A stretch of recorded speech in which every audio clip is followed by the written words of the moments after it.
निरोप देऊन आपल्या हक्काचा प्रतिनिधी ह्या देशाच्या संसदेमध्ये, ह्या राज्याच्या विधानसभेमध्ये पाठवण्याचं काम करतो. आणि ह्या लोकांची नैतिक जबाबदारी काय आहे? तर ह्या लोकांची नैतिक जबाबदारी आपल्याला इथं चांगलं आरोग्य देणं, आपल्याला चांगलं शिक्षण सुविधा चांगल्या पद्धतीने उपलब्ध करून देणं, तिथलं आपल्या मुलाबाळांच्या हाताला काम देणं आणि पारदर्शकतेनं ह्या देशाचा कारभार करणं, अशा पवित्र परमपूज्य डॉक्टर बाबासाहेब आंबेडकरांनी दिलेल्या संविधानाला समोरून आपण मतदान करतो आणि आपला लोकप्रतिनिधी निवडतो. आणि त्या लोकप्रतिनिधीचं काम असतं प्रत्येक इलेक्शन ही 5 वर्षाचं पिढी घडवण्यासाठी लढवायचं असतं.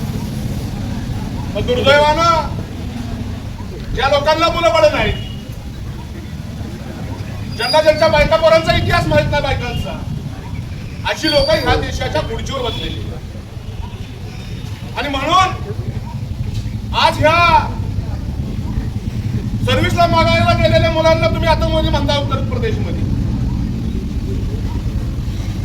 पेपर लिंक झाला म्हणून आंदोलन करणाऱ्या पोरांना रक्तांबळ हुसतोपर्यंत मारताय.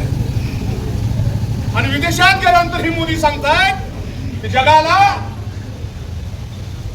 युद्धाची नाही बुद्धाची गरज आहे. सगळ्यांना समजून घ्या, मायबाप जनता, तुमच्या दारात आम्ही आज ही विद्यार्थ्याची भूमिका घेऊन आलोय. प्रत्येक जणाच्या घरामध्ये मुलं आहेत, सगळ्या अधिकाऱ्यांना मुलं आहेत. ही लढाई आमची लढाई नाही, ही लढाई ह्या देशातल्या गोरगरीब शेतकरी शेतमजुरांच्या जी मुलं आई बाप कष्ट करून शिकवतात त्यांच्या हक्काची लढाई आहे. भारत देश सोडून विदेशात गेल्यानंतर तुम्ही सांगणार की जगाला युद्धाची नाही बुद्धाची गरज आहे. ज्यावेळेला ह्या देशामध्ये, भारत देशामध्ये तुम्ही आला, अरे आतंकवादीपेक्षा भयानक आमच्या आया बहिणींना, आमच्या मुलींना तुम्हाला लाज वाटायला पाहिजे. हा देश तुमच्या वळणावर तुम्ही घेऊन चाललेला आहे. हा देश म्हणजे काय मोदी शहाची जागिरी नाही आणि त्यांच्या बापाची तर अजिबातच नाही. 1942ला ज्या वेळेला ह्या स्वातंत्र्याचा लढा आपण लढत होतो, त्यावेळेला तुमचा आमचा बाप इन्कलाब जिंदाबाद म्हणून घेऊन तिरंगा झेंडा हातात घेऊन लढत होता. त्यावेळेला इंग्रजाच्या बरोबर आम्ही वैमानिक करणारी आमची औलाद नाही. आम्ही ह्या तिरंग्याच्या बरोबर आजपर्यंत आम्ही प्रामाणिक राहणार. आणि परमपूज्य डॉक्टर बाबासाहेब आंबेडकरांच्या विचाराला गालबोट लागल असं वर्तन कधी आमच्याकडनं घडणार नाही. तुमचं चाललंय काय? दुर्दैव म्हणावं लागेल, हा देश, या देशामध्ये आमची पण नेता ऐकून घेणार आहे का नाही? अरे कोर्टामध्ये आपण गेलो तर न्याय मिळेल का नाही? अधिकाऱ्यांच्याकडे गेलो तर न्याय मिळेल का नाही? पोलिसांच्याकडे गेल्यानंतर पोलीस स्टेशन तुम्हाला आम्हाला न्याय दिल का नाही? त्याची भूमिका आणि ह्या लहान एवढ्या बाळाच्या मनामध्ये आज निर्माण होत असेल तर कोणता देश घडवायला लागलो आपण? मोदी साहेब, कुठे आहे तुमची 56 इंच शीन आहे? तुम्हीच म्हणत होता ना की ह्या देशाला आता मोदी सारख्या 56 इंच छातीच्या प्रधानमंत्र्यांची गरज आहे. आणि काय परिस्थिती आहे, जीडीपीची अवस्था काय देशाची? प्रेस घ्या, सांगा ना ह्या लोकांना की नागरिक आहेत.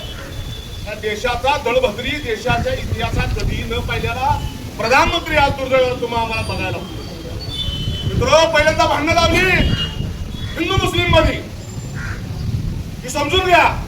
नंतर ह्यांनी भांडणं लावली मराठा विरुद्ध ओबीसी, आणि आता भांडणं लावलेली आहेत आरक्षणाच्या नावावर बौद्ध विरुद्ध मातंग. चाललंय काय? लोकांना ह्या देशामध्ये जगू द्यायचं आहे का नाही तुम्हाला? आज महागाईत काय अवस्था आहे ह्याच्यावर बोला. आणि म्हणून आज आमची प्रामुख्यानं मागणी आहे, ज्यांनी आमच्या मुलींच्यावर, ज्यांनी आमच्या मुलांच्यावर अत्याचार केला, अमानुष अशा पद्धतीचा अतिरेक्यापेक्षा भयानक मारहाण केली, अशा त्या धर्मेंद्र प्रधानचा राजीनामा तात्काळ घेतला पाहिजे. अन्यथा आम्हाला येणाऱ्या काळामध्ये तीव्र स्वरूपाचं आंदोलन करावं लागेल. प्रशासनाला आमची विनंती आहे की आमचं निवेदन आजचं आपण घेतल्यानंतर ही जिल्हाधिकारी साहेबांच्या पर्यंत व्यवस्थित तुम्ही रित्या पोहोचवता. अन्यथा आम्हाला ह्या कार्यालयाकडे बघायची वेळ लागणार. आमचा इतिहास समजून घ्या. आम्ही जोपर्यंत चांगला आहे तोपर्यंत चांगला आहे.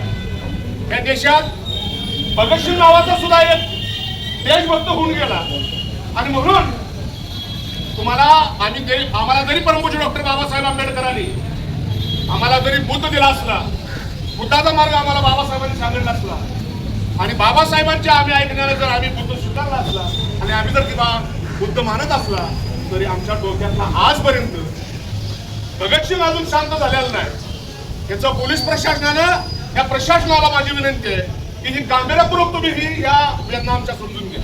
आणि काय मारहाण, अरे ज्या लोकांना एखाद्या स्वतःचं पोरगं जर पडलं, हेच लागली तर आई बापाचं हृदय असं फक्त माणसाचं, अरे त्या अतिरेकापेक्षा भयान मारणार ही सरकार उलटून टाकण्याची गरज आता आपल्या सर्वांच्या समोर आलेली आहे। आणि पुन्हा एकदा सर्वांना मी आपल्या सर्वांना मनापासून विनंती करतो की मित्र, ही सरकार बदलण्याची चळवळ चालू झाली पाहिजे।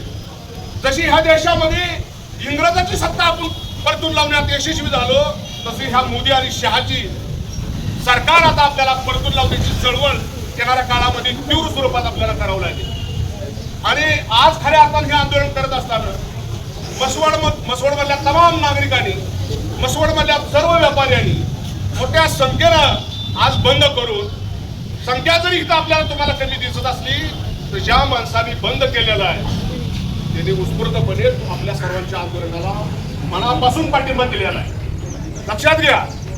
आणि त्याच्यामुळं आपल्याला ज्या पद्धतीने गावकऱ्यांना पाठिंबा दिला, अशाच पद्धतीनं पोलीस प्रशासनाने सुद्धा अत्यंत चांगल्या पद्धतीची व्यवस्था, पोलीस स्टाफनं एक चांगलं सहकार्य केलं, त्यांचं मनापासून मी आभार मानतो। मी आमच्या मसवडमधल्या तमाम सर्व व्यापाऱ्यांचं, नागरिकांचं मनापासून आभार मानतो। जी काय प्रवासी आहेत त्यांची थोडीशी गैरसोय झाली, त्याबद्दल मी आपल्या सर्वांच्या वतीने त्यांची दिलगिरी व्यक्त करतो। आणि ह्या सरकारला लवकरात लवकर सद्बुद्धी यावी एवढीच छान मी अपेक्षा करतो आणि इथंच थांबतो।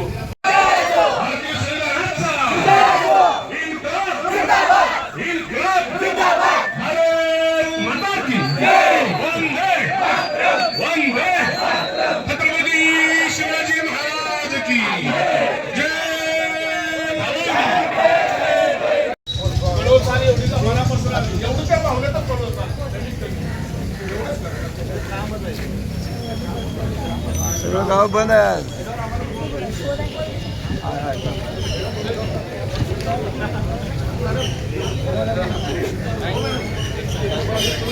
चला यापुढे सत्य, स्पष्ट आणि निर्भीड बातम्यांसाठी विजन 24 तासला सबस्क्राईब करा। बेल आयकॉन नक्की दाबा, जेणेकरून तुम्हाला मिळतील आमच्या प्रत्येक व्हिडिओची माहिती सर्वात आधी आणि सर्वात जलद।